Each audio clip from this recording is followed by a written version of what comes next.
खेत के समीप पहुंचे कि पास में ही एक मार्ग कच्चा था। देखा 50 संत एक साथ मंडली बनाकर कीर्तन करते हुए जा रहे हैं। पहले संत मंडली चला करती थी। दौड़ के गए, प्रणाम किया और कहा महाराज हमारे अहोभाग्य, गांव तो यहाँ से दूर है, पर यदि आप कुछ क्षण रुके तो बाजार यहाँ से नजदीक है, मैं कुछ लाऊं और आप पाओ। नवीन अवस्था, संतों के प्रति ऐसा अनुराग, ये दैन्यता देखकर संत जन बैठ गए और काम कीर्तन करते हैं, जाओ तुम ले आओ। तो जो बीज गेहूं के बोने के लिए ले गए थे, वो बीज बाजार में बेच करके और वहां से मीठा लाए, संतों को जल पान कराया, मीठा पवाया, बड़े प्रसन्न हुए।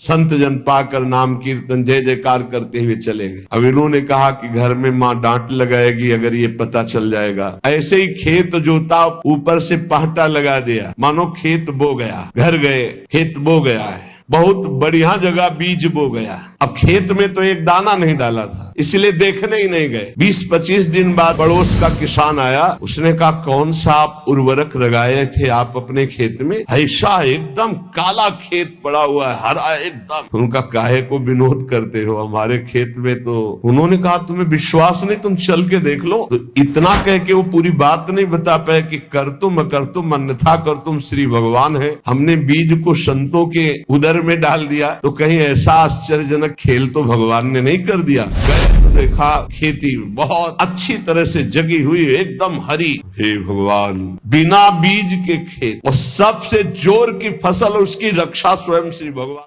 श्री